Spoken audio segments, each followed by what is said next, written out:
এভাবে সামরিক এসএসএফ এর ফোর্স টোর্স দিয়ে আসলে হসপিটালের ভেতরে কি ঘটছে? অনেক কিছু হয়তো হয়ে গেছে, আমরা জানতে পারছি না, অফিসিয়ালি জানানো হচ্ছে না। এখন যদি এইখানে থেকে যদি খালেদা জিয়ার মৃত্যু ঘোষণা করা হয়, তাহলে বিএনপি যে কোটি কোটি ছেলেপিলে যখন রাস্তায় বন্যার মতো নেমে পড়বে, তখন এই ইউনূস কি পালাতে পারবে, বাঁচতে পারবে? খুব সম্ভবত বিদেশে গিয়ে এই ঘোষণাটা করা হবে। কারণ দেশে থেকে এই ঘোষণাটা করলে তাহলে পরে যতটা আবেগ দেখা যাবে, বিদেশে গেলে খবর পেলে, বিদেশ থেকে খবর পেলে অতটা আবেগ থাকবে না। দাদা, আপনি জানেন যে আমাদের সাবেক 3 বারের প্রধানমন্ত্রী বিএনপি নেত্রী বেগম খালেদা জিয়া, উনি প্রচন্ড অসুস্থ, আপনার হসপিটালাইজড আছেন। এর ভিতরে আপনাদের দেশের প্রধানমন্ত্রী নরেন্দ্র মোদী, উনি আবার একটা বিবৃতি দিয়েছেন যে যদি কোনো প্রয়োজন হয় সমস্ত কিছু করবে ইন্ডিয়ার গভর্নমেন্ট, মানে ওনার ট্রিটমেন্ট থেকে শুরু সবই করবে। এমন ঘোষণা দেওয়ার পরে আমরা দেখলাম যে একটা ঘোষণা আসলো যে ওনাকে, মানে ভেরি ইম্পর্টেন্ট পার্সন ঘোষণা দেওয়া হলো খালেদা জিয়াকে। এখন আমার মাথায় একটা জিনিস ঢুকে, তার মানে কি আগে কি উনি খুব একটা ইম্পর্টেন্ট পার্সন ছিল না? ইন্ডিয়া বলার পরেই কি ওনাকে ইম্পর্টেন্ট পার্সন ঘোষণাটা দেওয়া হলো?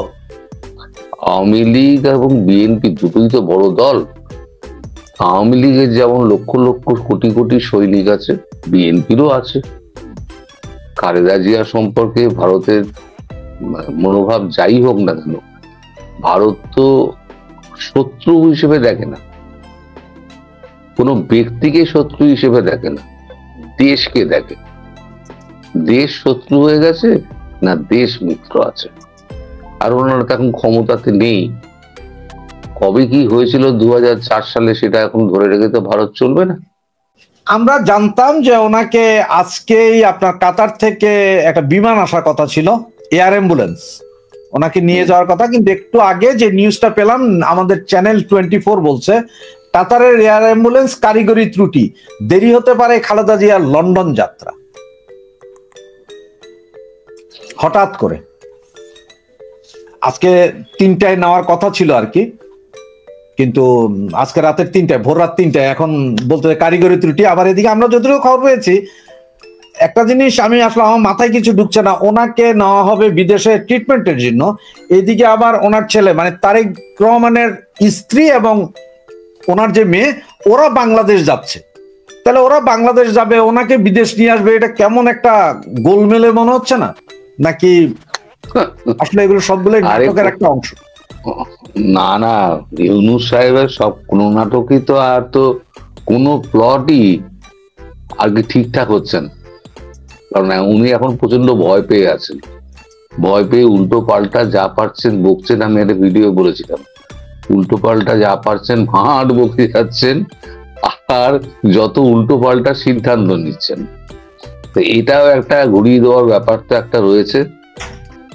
এই যে জনসমর্থনের ব্যাপারটা, ঘুরিয়ে দেওয়ার ব্যাপারটা একটা রয়েছে।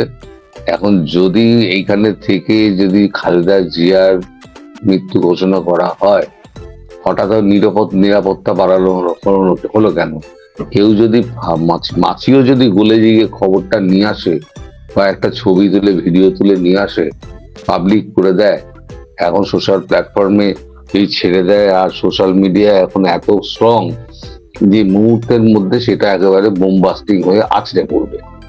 তাহলে বিএনপি যে কোটি কোটি ছেলেপিলে যখন রাস্তায় বন্যার মতো নেমে পড়বে, তখন এই ইউনূস কি পালাতে পারবে, বাঁচতে পারবে?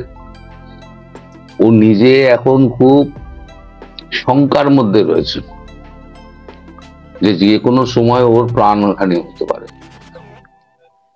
প্রাণহানি হবে দেশের মানুষের হাতেই। আমি বহুদিন আগে বলেছি যে ওনার মানে শেষটা হবে করুণ পরিণতি দিয়ে। সুতরাং করুণ পরিণতির জন্য ওনাকে অপেক্ষা করতে হবে, আমাদেরও কিছুদিন দেখতে দেখার জন্য অপেক্ষা করতে হবে। এগুলো ইউনূসের নাটক। ইউনূসের নাটক কোনোটাই স্ক্রিপ্টটা ঠিকঠাক হচ্ছে না, এন্ডিংটা ঠিকঠাক হচ্ছে না। ওই সিনেমা বলো বা নাটক বলো বা তোমার নোবেল বলো, অনেকটা ওই প্লেন চালানোর মতো, safe take off and safe landing. Safe take off হচ্ছে, কিন্তু ল্যান্ডিং এর সময় ক্র্যাশ করে যাচ্ছে।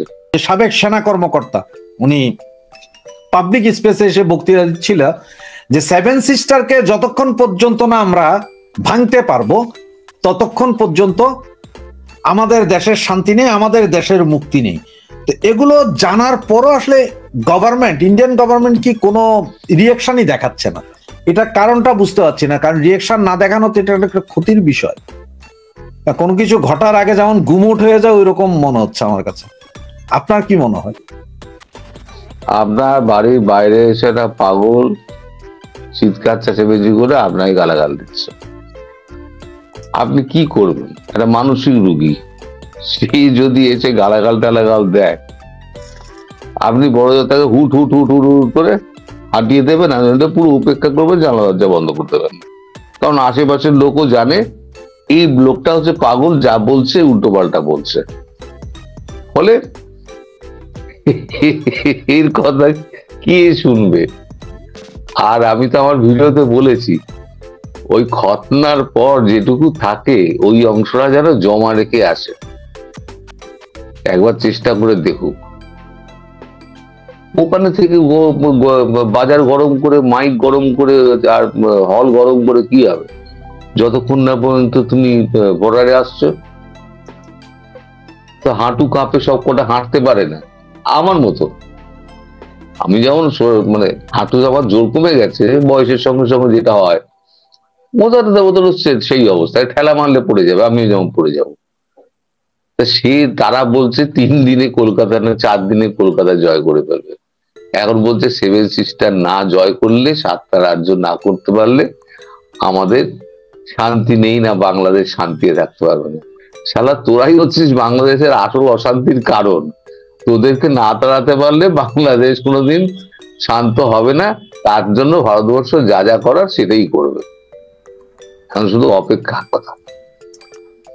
দাদা, আমরা কলকাতাতে অজিত দোভাল স্যার এবং আমাদের এনএসএ দুইজন বৈঠকের পরে আমরা আপনার সাথে কথা বলেছিলাম, কিন্তু কাতারের দোহায় যে বৈঠকটা হলো এটার পরে আসলে আমরা কোনো কথা বলিনি। কাতারের দোহার সেই বৈঠকের ঠিক একদিন আগে কিন্তু কুমিল্লাতে আপনার একটা জঙ্গি ক্যাম্প হানা দিয়েছিল সেনাবাহিনী। কিন্তু আমাদের কাছে যতটুকু খবর আছে তার আগে নাকি ওখান থেকে নাকি 11 জন মিসিং আছে, 11 জন মিসিং আছে, পাকিস্তানি লোকজন 11 জন মিসিং আছে। কে বা কারা কোথা থেকে মিসিং হয়েছে কেউ বলতে পারেন। আপনি কি জানেন যে আসলে দোহাতে কি মিটিং হলো? এটা কি আসলে বাংলাদেশ বিষয় ছিল নাকি টোটাল জিওপলিটিক্স নিয়ে মিটিং ছিল? কারণ ওখানে আমেরিকাও হাজির হয়ে গেছে। বাংলাদেশ নিয়ে আমেরিকার তার অবস্থান এবং ভারত তার অবস্থান ওর কাছে ক্লিয়ার করে দিয়েছিল, আর পরিষ্কার বলে দেওয়া হয়েছিল এই জিনিসগুলো যদি না করা হয় তাহলে পরে বাংলাদেশের কপালে দুঃখ আছে। দাদা, আপনারা জানেন, আপনি এটা নিয়েও সম্ভবত কন্টেন্ট করেছেন, এই যে 3 দিন 4 দিন আগে আমাদের একটা তদন্ত কমিশনের রিপোর্ট বেরিয়েছে, যেখানে আপনারা আপনাদের দেশ থেকে 1000 লোক পাঠিয়ে আমাদের 57 জন সেনা কর্মকর্তা, ইন্টারনাল 75 জনকে হত্যা করেছেন। এরপর নাকি অ্যাম্বুলেন্স খোলার পরে সব আপনার হিন্দিতে কথা, এখন হিন্দি আর পাকিস্তানি কথা কিন্তু একই রকম, দুটোই কথা একই রকম, বুঝার কোনো উপায় নেই। একমাত্র পাঞ্জাবি বা পাশতুন ওইটা বুঝার উপায় আছে, নাহলে নর্মাল কথা বুঝার উপায় নেই, দুইটা একই রকম লাগে। এরপর ওরা বলছে যে এটা ইন্ডিয়াই করেছে। এই রিপোর্টের পরে আসলে আপনাদের দেশের জনগণ, পাবলিকের মধ্যে কি রিয়াকশন?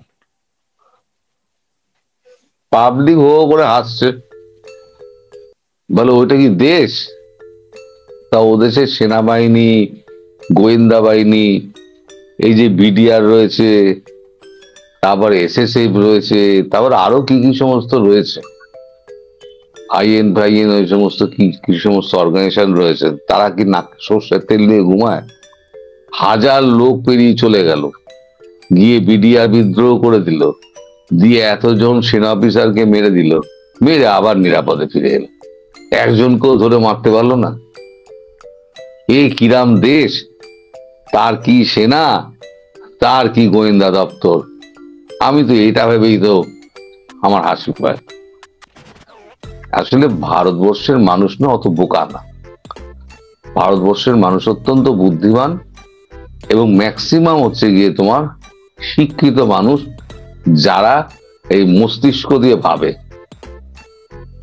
ওই কেউ বললো চিলে তোর কান নিয়ে গেছে, চিলের পেছনে দৌড়ানো, তা না, রাগে কানটায় হাত দেবে, এই কানটা ঠিক জায়গায় আছে কিনা।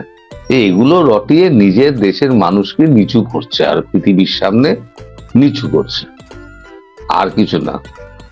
বাংলাদেশের আজকে পাসপোর্টের অবস্থা যা, এই 1.5 বছরের মধ্যে একটা উন্নয়নশীল দেশকে একেবারে ভিখিরি বানিয়ে দেওয়া এত কম সময়ের মধ্যে, এর জন্য নোবেলের একটা দাবিদার কিন্তু ইউনূস হতে পারে, যে পৃথিবীর আর কোনো দেশ এই 1.5 বছরের মধ্যে এরকম একটা উন্নয়নশীল দেশকে ধ্বংস করে দিতে পারে। নরেন্দ্র মোদী নতুন জেল করছেন, বিশেষ তৎপরতা। এত তৎপরতা কিসের? বিহার জেলে তো আমাদের রয়েছে বন্দি ধারণ ক্ষমতা যা 40,000, সর্বাধিক বন্দি ধারণ ক্ষমতা, সেখানে আছে 12 থেকে 14,000, প্রচুর জায়গায় ফাঁকা পড়ে রয়েছে। বিশেষ তৎপরতায় জেল করার প্রয়োজনটা কি হলো? মানে সমস্ত জেলে আর কেউ থাকবে না, এদের ঠাঁই হবে, এটা বলা হচ্ছে, কিন্তু এর সত্যি মিথ্যে আমি জানি না, কারণ আমি কনফার্ম করতে পারিনি। যারা এই ব্যাপারটা কনফার্ম করবে তাদের কারোর সঙ্গে আমার কোনো পরিচয় নেই, যা নেই তা তো নেই ভাই, আমার পরিচয় নেই, এটা আমি করতে পারবো না। আপনার সঙ্গে অনেক কষ্ট করে এসেছেন, আপনাকে বেশিক্ষণ রাখবো না, 2-3টা প্রশ্ন আছে, আপনি ছোট ছোট করে বলেন। আমাদের বাংলাদেশে কিন্তু একটা হাইপ উঠে গেছে অলরেডি, আলোচনা, এই যে আমাদের দেশে যে 2-3টা ভূমিকম্প হলো, এটা নাকি ইন্ডিয়ার দোষ, ইন্ডিয়া নাকি মাটির নিচে কাছাকাছি কোথাও পারমাণবিক টেস্ট বা ব্রাক্ষস টেস্ট করেছে বলে। ব্রাক্ষস ব্রহ্মোস মাটিতে নিহাতি, ওই বলি না টলে পড়া ছাত্র, এটা পাকিস্তানিরা বলে। পাকিস্তানিতে ভূমিকম্প হলো, পাকিস্তানিরা বললো যে ওই চ্যানেল করে, ভারত চ্যানেল করে ওখানে নিয়ে গিয়ে লাহোরের করাচিতে গিয়ে ফাটিয়ে দিয়েছে। আরে চ্যানেল করে ভেতরে যা ওপর দিয়ে টপকে দিলেই তো হতো, দরকার হয়। যে দাদা, বাংলাদেশে অনেকে বলছে ইদানিং নরসিংদীতে যে ভূমিকম্প হচ্ছে তার জন্য ভারত দায়ী। ইন্ডিয়াতে কি মাটির ভেতর দিয়ে চলমান কোন ব্রাহ্মস আছে? ভূমিকম্পের পরে ভয়েরা মহান আল্লাহর নাম না নিয়ে ভারতের নাম নিচ্ছে, জবাব দেন দাদা। এইসব উড্ডীয়মান ব্রহ্মস আছে, উড্ডীয়মান ব্রহ্মস আছে, তলা দিয়ে টানেল করে, হ্যাঁ, গঙ্গা, পদ্মা, মেঘনা, যমুনা সমস্ত পেরিয়ে গিয়ে আমার করতে এত খরচা করতে হবে কেন? আমি তো টপকে দেবো উপর দিয়ে আকাশ পথে। আর এখন যুদ্ধ এরকম ভাবে হয় না, যুদ্ধ হয় একটা ওয়ার রুমে বসে, সীমান্তে বসে, আর ওয়ার রুমে বসে, সীমান্তেই ওয়ার রুম হয়, যেটা আমাদের 3টে ওই হয়েছে না নতুন গ্রেনেডিয়ার, তো সেখানেই ওয়ার রুম করা আছে। ওখান থেকে শুধু সুইচ টিপবে, ও মাপযোগ করবে আর সুইচ টিপবে, গিয়ে পট করে পড়বে। আর ওই যেগুলো কামান টামান দেখছো, এরকম কিছু আছে, এরকম কিছু আছে, হ্যাঁ, এরকম কিছু আছে। দাদা, আমাদেরকে প্রায় 40,000 দর্শক দেখছে, এখন 40,000 দর্শক দেখছে। আচ্ছা, আমার একটা প্রশ্ন, আমার বাকি প্রশ্ন একটা আছে, সেটা দর্শকদের সবার প্রশ্ন মিলিয়েছে একটা। আমার একটা প্রশ্ন, সেটা হচ্ছে, আমরা এই যে আমাদের ডাস্টবিন শফিক বলেছেন আপনার আসাদুজ্জামান খান কামালকে ফেরত পাবেন, কোত্থেকে পাবেন আমরা জানি না, আসাদুজ্জামান খান কামাল কোথায় আছেন জানি না। আবার বলা হচ্ছে যে দিল্লিতে অর্ডার হয়ে গেছে, কলকাতাতে নির্বাচন আছে, এগুলো নিয়ে আওয়ামী লীগের যারা ওখানে আছে এদের সবাইকে ডিপুট করা হবে, বেঁধে বেঁধে হাতে হাত করা পরিয়ে বাংলাদেশে ডিপুট করা হবে। আসলে কাহিনীটা কি হচ্ছে যদি একটু বলতেন। এসব ওই যে বাংলা সিনেমা থিয়েটার হয় না, জি, ওই প্রডিউসার, আমি যখন অফিস থেকে ফিরতাম টালিগঞ্জের ওপর দিয়ে আসতাম, তো ওই 3 নম্বর স্টুডিওর বাইরে গেটের সামনে দেখতাম রিক্সার উপরে বসে কিছু লোক খসখস খসখস খসখস করে লিখে চলেছে। তো একদিন আমার জানার খুব ইচ্ছে হলো, আমি গাড়ি থামিয়ে জিজ্ঞেস করলাম, ভাই আপনারা এই যে রিক্সার উপরে বসে এই যে লেখালেখি করেন, আপনারা কি বাড়িতে লেখেন না কেন? তো বলছে, দাদা আপনি বুঝবেন না, স্ক্রিপ্ট যাচ্ছে। কিসের স্ক্রিপ্ট? বললে এই যে সিরিয়াল হবে না, ভেতরে অভিনয় পরের সিন হবে, তার স্ক্রিপ্টটা লিখছি। যেমন সিরিয়ালের মান তেমনি এসব মন্তব্যের মান। এসব মন্তব্যের কি উত্তর দেবো আমি? এসব মন্তব্য কোনটা বুদ্ধিমান প্রশ্ন হলো তার উত্তর দেওয়া যায়, যুক্তিযুক্ত একটা প্রশ্ন হলো তার উত্তর দেওয়া যায়। এই সমস্ত বোকা বোকা প্রশ্নের কি উত্তর দেবো যার কোনো মাথা নেই, মুন্ড নেই? মাথা আছে আর লেজ আছে, মধ্যিখানে কিছু নেই। আমার আর লাস্ট যে প্রশ্ন দাদা, এরপর আপনাকে ছেড়ে দিব। অনেকেই প্রশ্ন করছেন যে আমাদের নেত্রী সুস্থ আছেন কিনা দাদা, এবং উনি দেশে ফিরবেন কিনা, আমরা কি আশা নিয়ে আমরা থাকতে পারি, বা কিছু হবে কিনা। তাদের আসার কথা হচ্ছে আওয়ামী লীগ ক্ষমতায় আসবে এইটা না, যে মানে তারা সবাই বাড়ি ঘরে ফিরে যেতে পারবে কিনা, এমন কোন পরিস্থিতি আসে দেশে আসবে কিনা, এবং নেত্রী সুস্থ আছেন কিনা, এইটা জানতে চেয়েছেন অনেকে। আপনার কাছে নিউজটা থাকে দাদা?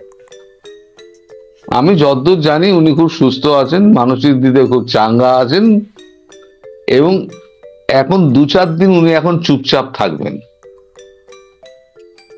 এখন একটুখানি মানে ভিন্ন সময় যাচ্ছে, তো এই সময়টা উনি সেরকম কোনো বক্তব্য উনি দেবেন না, মানে সমাজ মাধ্যমে মারফত কোনো কথা বলবেন না, এটা ইঙ্গিতটা পাওয়া গেছে। মানে ওনাকে নিয়ে চিন্তা করার কিছু নেই, আর উনি খুব শিগগিরই বাংলাদেশে ফিরবেন, আপনারা চিন্তা করবেন না।